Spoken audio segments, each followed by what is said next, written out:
Hello students, welcome back once again. Lesson number 13 में कल आपने देखा था रेन, थंडर एंड लाइटनिंग के बारे में। इसमें आपने देखा था विंड के बारे में, local wind and global wind. और आज हम देख लेते हैं स्पीड ऑफ विंड्स। विंड की स्पीड कितनी होती है, कैसे चलते हैं, इसमें इसको किस में मापते हैं। ठीक है, स्पीड। ओके, एक्चुअली देखिए, जो आपका विंड होता है वो इंडिकेटर्स होता है कि इंश्योर करता है, वो बताता है कि वेदर कैसा है। विंड की जो गति होती है वो इंडिकेट करता है कि ऑफ इंश्योरिंग वेदर को इंश्योर करता है वेदर कैसा होगा। सम विंड, कुछ विंड्स ऐसी होती हैं जो कि काम मतलब होता है, काम का मतलब होता है कि बिल्कुल शांत हवाएं। कुछ ऐसी हवाएं होती हैं बिल्कुल शांत चलती हैं। ठीक है, सम is very violent and strong. और कुछ हवाएं क्या होती है, बहुत स्ट्रॉन्ग होती हैं। ठीक है, तो ये हमारा डिसाइड करता है कि मौसम कैसा होगा। ठीक है, आप बुक अपने सामने खोल लीजिएगा। इसमें आई थिंक थोड़ा बहुत साफ आपको दिख नहीं रहा होगा। ठीक है, तो it is important to measure the speed of wind. इसीलिए देखिए, कभी हवाएं क्या होती हैं, शांत होती हैं, कभी स्ट्रॉन्ग चलती है। इसीलिए इसको स्पीड, इसकी इम्पोर्टेंस क्यों महत्वपूर्ण हुआ, स्पीड, विंड की स्पीड को जानने के लिए, जानना क्यों इम्पोर्टेंट हुआ, मेज़र करना क्यों इम्पोर्टेंट हुआ। क्योंकि ये क्या होती हैं, कभी शांत चलती हैं और कभी वायलेंट एंड स्ट्रॉन्ग होती हैं। क्योंकि इस पर क्या निर्भर करता है कि मौसम कैसा होगा। ठीक है, तो इसीलिए इम्पॉर्टेंट है मेज़र करना स्पीड ऑफ विंड का। ठीक है, जिससे हम इंश्योर कर सकें कि वेदर कैसा है। जो इंस्ट्रूमेंट होता है जो स्पीड ऑफ विंड के स्पीड को नापता है, उसको हम कहते हैं आपका एनीमोमीटर। इसको क्या कहते हैं, एनीमोमीटर कहते हैं। आप देखिए, ये फिगर में आपको दिखा रहा है एनीमोमीटर। ये देखिए, ये एक बड़ा स्तंभ होता है, इस तरीके से लगा होता है। और इसमें देखिए एक मिनट रुकिए। इसमें आप देख पा रहे होंगे 3 इस तरीके से कप शेप्ड स्ट्रक्चर लगे होते हैं ये। और ये अंदर से हॉलो होता है थोड़ा सा। और ये जैसा जैसा स्पीड हो, जैसे जैसे विंड की स्पीड होगी, ये काफ़ी फास्ट जो है मूव करता है। ये जो है मूव करेगा। और जो मूव करेगा, जब ये मूव करेगा ऐसे, जब ये मूव करेंगे तीनों, तो ये क्या होगा, नीचे इसके एनीमोमीटर मतलब कि मीटर स्केल लगा होता है। इसमें नीचे क्या लगा रहता है, स्केल, मेजरिंग स्केल लगा रहता है। इसी स्केल पे आ जाता है कि भाई कितना चल रहा है, हवा कितनी तेज़ चल रही है, तो इसका मेज़र कर देगा कि हाँ इतना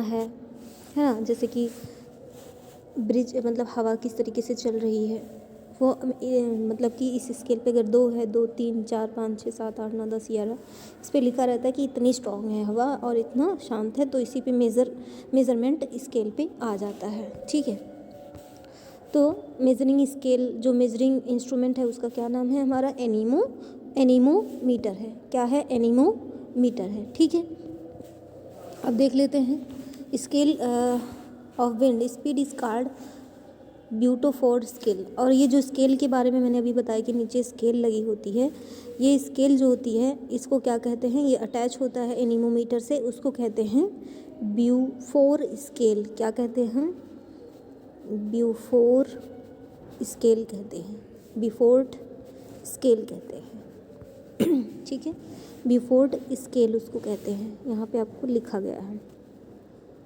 ये देखिए यहाँ, बिफोर्ड स्केल। ठीक है, wind speed on Beaufort scale and 4 up to 4 in इस ब्रिज। अगर ये स्केल पे बता रहा है कि 4 है। ठीक है, अगर 4 है तो कितना है कि ये सिंपल सा ब्रिज चल रहा है, हवा चल रहा है।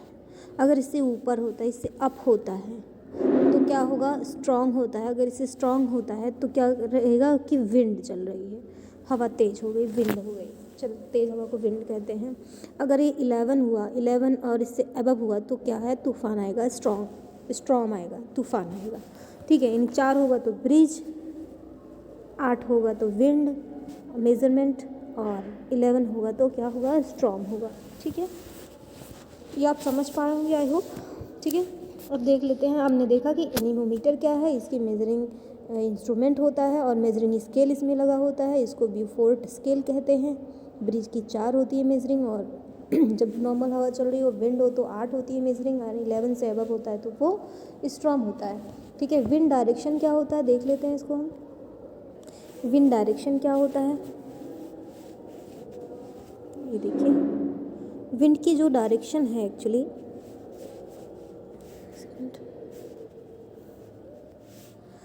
लैंड ब्रिज, जैसे कि जो ब्रिज होती है, अगर बात करें नॉर्मल हवा की, तो ब्रिज जो चलती है वो a land breeze blow from the land to the sea, वो धरती से, लैंड से सी की तरफ चलती है, समुद्र की तरफ। हवाएं जो है धरती से किस तरफ चलती हैं, समुद्र की तरफ चलती हैं। ठीक है, direction of wind is direction from which is blow, direction of wind is the direction from which is blow, यानी कि जो विंड की दिशा है वह फ्रॉम विच इज ब्लो बताती है कि हवा किस दिशा में चल रही है।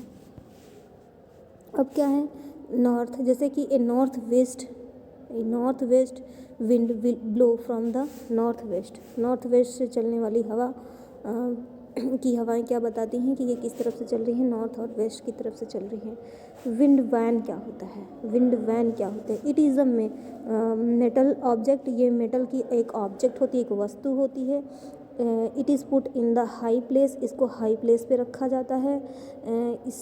Specialise on top a building वगैरह में यूज़ किया जाता है इसको।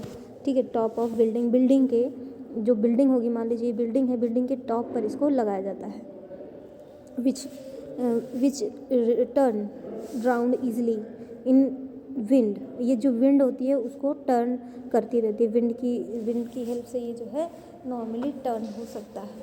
ठीक है, नॉर्मली ये क्या है, टर्न हो सकता है। Show which direction is blowing from, तो ये बताता है कि किस डायरेक्शन में हवा चल रही है। ये हमें क्या बताता है, किस डायरेक्शन में हवा चल रही है। ठीक है, ये देखिए विंड वैन, ये इसी को बोलते हैं विंड वैन बोलते हैं, इसे क्या बोलते हैं, विंड वैन बोलते हैं। ठीक है, ये लगा रहता है टॉप पे, नॉर्थ एंड वेस्ट इसका जो है डायरेक्शन यहाँ पे दिया हुआ है, साउथ एंड ईस्ट का ये डायरेक्शन इसमें बेटा आपकी फिगर बुक में दिख रहा होगा क्लियर।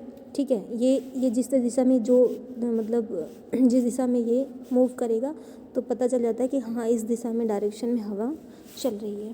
ठीक, आगे देख लेते हैं क्या है, मॉनसून विंड ब्रिज रेन। जो मॉनसून होता है वो विंड ब्रिज रेन, मॉनसून कैसे बनता है, ठीक है, विंड्स की वजह से ब्रिज रेन। ठीक है, देखिए अब क्या है, मॉनसून आप जानते हैं, rain season, rain come through the cloud से आता है, बादल बनते हैं तभी रेन होता है। Birds and another animal enjoy rain, birds और अनदर एनिमल्स इंजॉय करते हैं रेन, अच्छा सीजन माना जाता है कि सभी को वाटर मिलता है इससे। Rain is good till it is sufficient, कह रहा है कि रेन बहुत गुड होता है जब sufficient to irrigate the field and fill the river and run the spring, and excessive rain causes of flood and due to the water cycle and the nature that involve evaporation and condensation rain is occurred, है ना। देखिए rain क्या होता है, ये हमें क्या, hello students, welcome back once again. Next lecture में आपका रह गया था कि मॉनसून के बारे में हम पढ़ रहे थे, मॉनसून विंड ब्रिज रेन, है ना। तो मैंने आपको बताया था इसमें कि जो रेन होती है वो कैसे होती है। रेन देखिए एक्चुअली मतलब रेन कितना फ़ायदेमंद है बर्ड्स के लिए, एनिमल्स के लिए, है ना। सफिशिएंट वाटर देती है फील्ड को, है ना, मैदान को, और रिवर्स भर जाते हैं इससे, स्प्रिंग का मौसम आता है due to the water cycle. फिर ये वाटर साइकिल जब होता है यानी इवेपोरेशन की प्रोसेस होती है तो दोबारा से जो मतलब आपका साइकिल है वाटर का, यानी वो फिर इन्वायरमेंट में पहुंच जाता है। जैसे कि ये रिवर है, रिवर में वाटर है, इसका इवेपोरेशन हुआ, फिर ये बादल बनाया, बादल फिर से रेन के रूप में, वर्षा के रूप में नीचे आया, फिर जाकर इवेपोरेशन हुआ। ये साइकिल जो है चलती रहती है, यही समझाया गया इसमें, ठीक है। स्टॉर्म क्या होती है? स्टॉर्म यानी कि तूफान क्या होती है? ए violent disbalance in the atmosphere is called storm. Storm क्या होता है? वायलेंस डिस्टर्बेंस हो जाती है, यानी कि डिस्टर्बेंस हो जाती है एटमॉस्फेयर में डिस्टर्बेंस पैदा क्रिएट हो जाती है, तो उसी को हम क्या कहते हैं? कॉल्ड स्टॉर्म कहते हैं। उसी को हम क्या कहते हैं? स्टॉर्म कहते हैं। It is marked by sudden change in air pressure. ये होता कैसे? अचानक से एयर प्रेशर में चेंजिंग आ जाए, यानी कि एयर का प्रेशर बढ़ जाए एंड दाब बढ़ जाए हवा पर, यानी कि हवा तेज़ चलने लगे। एंड रैपिड एयर मूवमेंट, और तेज़ी से, रैपिड मतलब तेज़ी से मूवमेंट होने लगे। हवाओं का प्रेशर, हवा जैसे हवा ठंडी है, श्रिंक्ड है, सिकुड़ी है, ये गर्म होगी तो इसका स्पीड यानी इस पर प्रेशर बढ़ेगा तो ये हवा फैलेगी यानी तेज़ चलने लगी, इसकी स्पीड क्या हो जाएगी? तेज़ हो जाएगी, मूवमेंट करेगा रैपिड तेज़ी से, तो वही क्या स्टॉर्म का जो है तूफान का रूप ले लेती हैं। There is a 3 main type of storm. Storm के 3 टाइप्स होते हैं। थंडर स्टॉर्म होता है, एक साइक्लोन स्टॉर्म होता है और एक टॉर्नेडोस होता है ना। Cyclone also known as typhoons and hurricanes, ठीक है। आगे देखते हैं।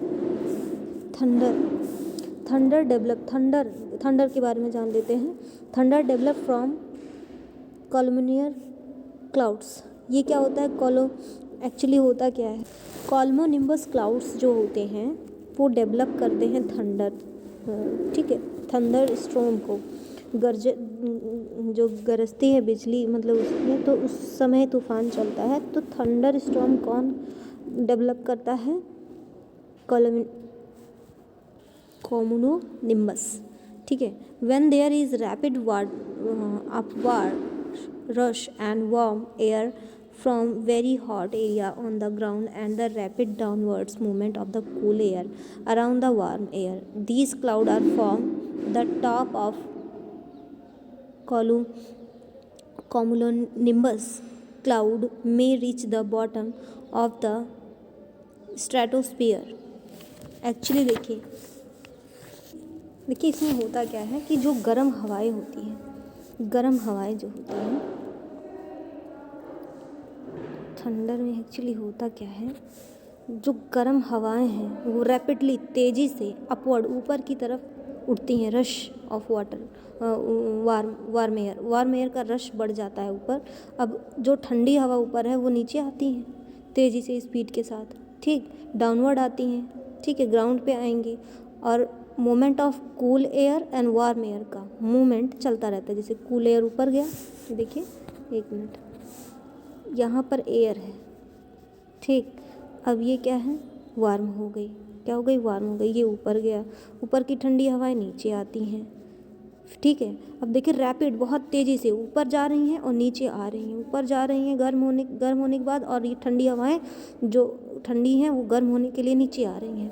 तो रैपिड राइज होता रहता है, उठता रहता है एंड क्लाउड एंड इसके बाद जो हवाएं क्या करेंगी? जो यहाँ पे वेपर, यहाँ पे जो वाटर होगा उसको वेपर में क्रिएट करेंगे और वो वेपर पानी बनाएगा, आगे जाके फ्रोज हो जाएगा मतलब फ्रिज हो जाएगा। तो ये क्या बन जाएगा? एक क्या होता है आपका? आइस पीस भी बना लेगा, ठीक है, आइस के भी ड्रॉपलेट्स बना लेंगी। और क्या हो जाएगा आपके? ये स्ट्रेटोस्फीयर वाले लेयर में, एटमॉस्फेयर के जो स्ट्रेटोस्फीयर वाला लेयर होता है उसमें ये सारी प्रक्रिया होती है, ड्रॉपलेट्स बन जाते हैं वाटर के। और क्या होता है, इसी के साथ साथ हवा भी ये चलती रहती है और आपका क्या है? रेन भी होता रहता है ना। तो यही होती है थंडर स्टॉर्म। उसके साथ साथ आपकी यानी आवाज़ के साथ थंडरिंग होगी, गरजराहट होगी, और उसके साथ हवा भी चलता है और बारिश भी हो रही होती है ना।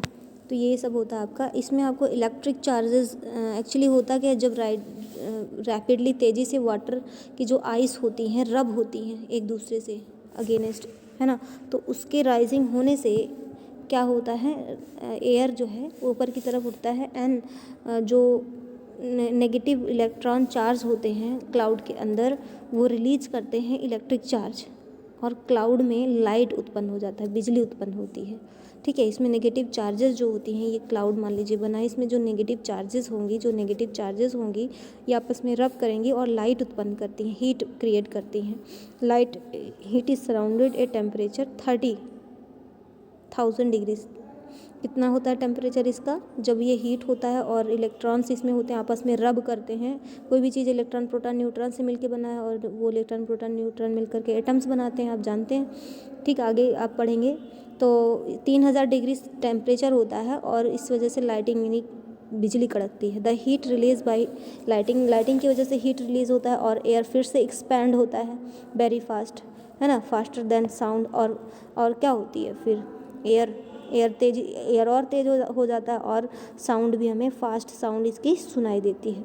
This is the produce crash of thunder similar to the sound produced by the suspensing aeroplanes and the understorm the accompanied by the heavy rains and high speed wind। और हाई स्पीड के साथ wind चलती है और rain होती है। ठीक है, आगे देख लेते हैं अगला क्या है। हेलस्ट्रोम क्या होता है? Hailstorm sometime ice crystal falling. Ice के जो क्रिस्टल होते हैं वो फॉर्म हो जाते हैं, आइस के क्रिस्टल बन जाते हैं, यानी कि वो जम जाता है, क्रिस्टल फॉर्म में आ जाता है। एंड थंडर आर द, ये क्या होता है? Catch the toes back up and the under updraft of warm air. Actually क्या होता है इसमें? होता क्या है कि जैसे कि जो वार्म हवा होती है वो ऊपर की तरफ उठती है, आप इतना जानते हैं। अब ठंडी हवाएं क्या करती हैं, मतलब कि ठंडी हवाएं फिर नीचे आएंगी, फिर इस तरीके से भी इवेपोरेशन प्रोसेस होता है और ऊपर जाकर के एटमॉस्फेयर में ये बिगेस्ट क्रिस्टल बना लेते हैं, आइस के बहुत बड़े बड़े पार्टिकल्स बना लेते हैं। ठीक है, जब वही आइस के पार्टिकल्स बहुत हैवी यानी बड़े बड़े टुकड़ों के रूप में धरती पर गिरती है, बिग हैवी फॉल बोलते हैं उसको, बिग हैवी फॉल बोलते हैं। और फिर उसी बिग हैवी फॉल की प्रक्रिया, जो बिग हैवी फॉल हो रही है, उसी को हम क्या कह देते हैं? हेल स्टोन्स कह देते हैं, हेल स्टोन कहते हैं उसी को, क्या कहते हैं? हेल स्टोन कहते हैं। आगे देख लेते हैं टर्नेडोज क्या होते हैं। टर्नेडोज क्या होते हैं? A few thunder gave rise to tornadoes under the species condition a downward funnel of the raining air में spin out of the base of the thunder cloud and the area of bottom of this funnel swiveling air is low and pressure, and when this low pressure point through the ground, it act like a giant vacuum cleaner. Dust, soil, trees, animals, people's buildings etc may be drawn up into it and whirled around. Tornadoes last of more than a few minutes, but during a disaster it can go great damage। इनके tendencies होता क्या है? बवंडर देखें आप लोग, है ना, हवा का एक जो झोंका होता है वो बन जाता है, एक राउंड मतलब सर्कल बना लेता है, उसे हम क्या कहते हैं? टर्नेडो कहते हैं। ये देखिए फिगर में भी आपको दिखाया गया है। ठीक है,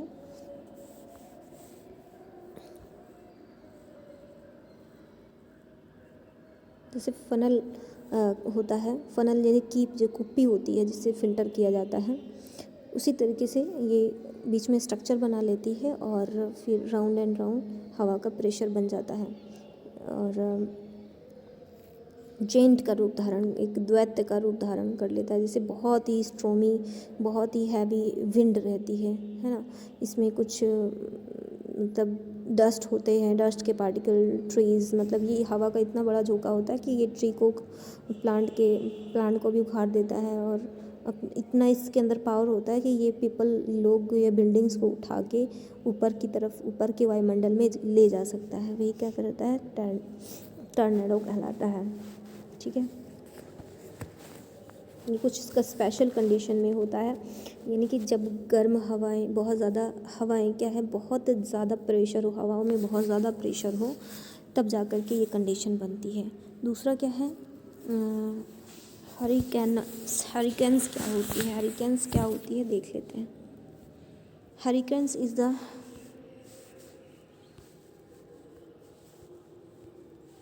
hurricanes is the are the greatest storm. ये बहुत ग्रेट, बहुत भयानक, मतलब बहुत ही ज़्यादा तेज स्टॉर्म तूफ़ान होता है ऑन द अर्थ पे। And word hurricanes is used in USA and waste India is described the storm. इस ऐसे जो तूफ़ान आते हैं, ऐसे जो घटना होती है, वो वेस्ट इंडिया में और यूएसए में पाया गया है। In China these storm are called typhoons. जैसे अगर चाइना की बात करें, चाइना देश की बात करें, तो चाइना देश में इसको टाइफॉन कहते हैं। क्या कहते हैं? टाइफॉन कहते हैं। इसमें होता है क्या, इंडिया के ओशियन, जैसे देखिए अगर ओशियन आप पढ़ेंगे, समुद्र के बारे में पढ़ेंगे, तो ओशियन में इस तरीके से टाइफॉन यानी कि हैरिकन्स आते रहते हैं। ये होता है, देखिए फिगर में आपको दिखाया गया है, ये देखिए नदी के छिछला भाग, नदी का छिछला भाग जहाँ पर गहराई ज़्यादा होती है, या जहाँ पर गहराई बहुत ज़्यादा होती है, वहाँ पर क्या होता है, इस तरीके के पानी की उफान उठती है, पानी का सर्कल बन जाता है और बीच में स्पेस होता है। ठीक है, तो इसी को हम क्या कहते हैं, ये भी बवंडर की तरह ही एक ऐसे फनल लाइफ शेप बना लेता है। पानी की जो धारा है इस तरीके से करने लगती है, आपने मूवीज़ वगैरह में देखा होगा इस तरीके से। ठीक है, तो उसे ही हम हरिकेन्स कहते हैं। तो इनकी जो मूवमेंट होती है वो क्लॉकवाइज होती है। क्लॉकवाइज कहें तो इस तरीके से मूवमेंट होती है, इस तरीके से मूवमेंट होती है, क्लॉकवाइज मूवमेंट्स होती हैं इस तरीके से। ये जो है देखिए, आप फिगर में दिख ही रहा है आपको, इस तरीके से ये सर्कल बनाती हुई होती हैं। ठीक है, अब डिटेल्स आप इसमें पढ़ लीजिए।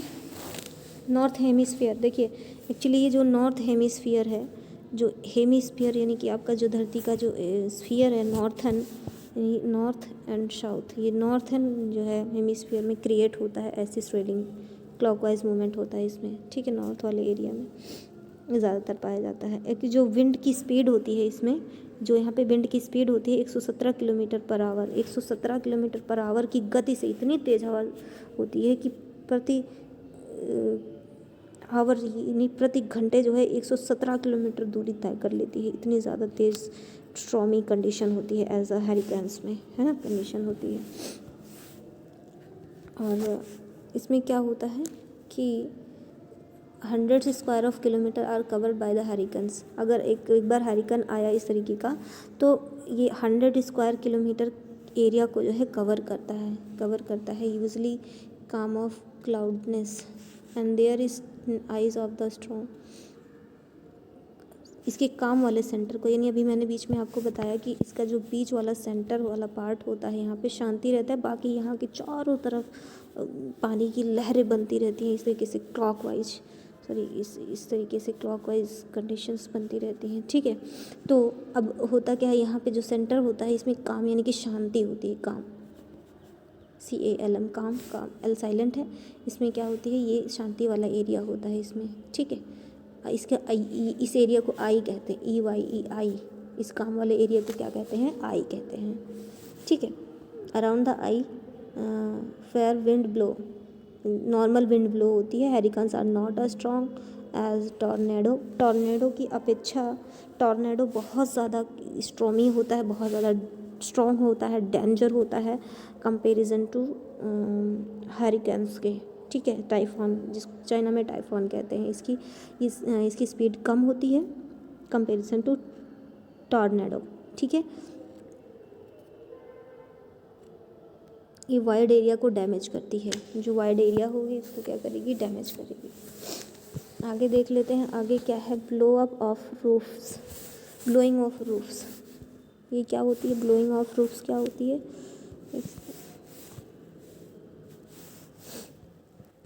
इसमें द स्विस साइंटिस्ट डेनियस बर्नौली, ठीक है, बर्नौली इन्होंने डिस्कवर किया था that the pressure in the movement stream in the air is less than the pressure of the surrounding surrounding air. कह रहा है कि जो स्विस साइंटिस्ट थे डेनियल बर्नौली, इन्होंने डिस्कवर किया इसको। कह रहे हैं कि जो प्रेशर होता है उसका मूवमेंट होता है, जो स्ट्रीम की धारा, यानी कि जो प्रेशर होती है, जैसे स्ट्रीम है एयर की, जो स्ट्रीम है एयर चल रही है, लेस होती है। इसमें क्या होती है, मूविंग, जो ये मूव करता है, चलता है, आगे की तरफ बढ़ता है, तो इसकी जो प्रेशर होती है स्ट्रीम की, एयर जो है स्ट्रीम, ये लेस होती है pressure on the surrounding air. जैसे इसके चारों तरफ जो एयर है इसका प्रेशर इस पर कम रहता है। That the pressure is moving stream, जो स्ट्रीम मूव कर रही है ऑफ एयर की, लेस दैन द प्रेशर, वो प्रेशर कितनी होती है उसकी, लेस होती है। उसकी प्रेशर कितनी होती है, बहुत लेस होती है, जो स्ट्रीम चलती है, हवा की धारा चलती है। इन अदर वर्ड, अगर अदर वर्ड्स कहें, इसको समझें, तो कहते हैं कि the faster air moves, that the faster, और फास्टर भी हो सकता है, इसमें कि जो एयर की मूवमेंट है वो फास्टर भी हो सकती है। The less pressure is exerted, the less pressure exerted, और एयर की जो मूवमेंट होगी फास्ट होगी, लेकिन प्रेशर इस पर जो है लेस पड़ेगा।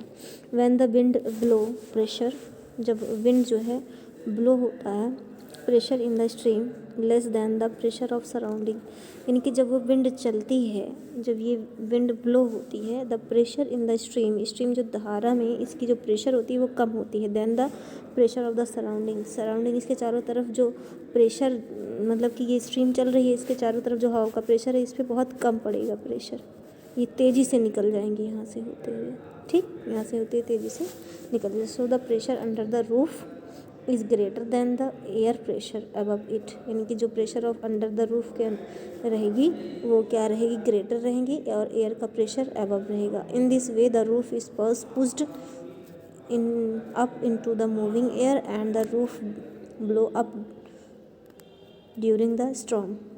और रूफ क्या होती हैं, ब्लो, बहती हैं, ड्यूरिंग स्टॉर्म, आंधियों के समय, जैसे आंधी जब चलती है उस समय भी जो है चलती है रूफ, ठीक है। इसमें फिगर में देखिए कुछ दिखाया गया आपको, wind with greater pressure with blow up the, जब विंड क्या हो, ग्रेटर प्रेशर में हो, ज़्यादा तेज़ प्रेशर में हो, उसका फिगर दिखाया गया। अब इसको पढ़ेंगे तो आपको बेटर और समझ में आए। आई होप आप इसको समझ पाए होंगे। टेंडेंस क्या है, हरिकेन्स क्या है, हेलीस्टोन क्या है, ठीक है, थंडर स्टॉर्म क्या है, ठीक है। कोई डाउट होता है तो दोबारा से मैंने कहा है कि आप क्या करिए, उस क्वेश्चंस आप डाल सकते हो, उसका वीडियो में सारे क्वेरीज़ का वीडियो एक बार फिर से बनाऊंगी, ठीक है। Okay student.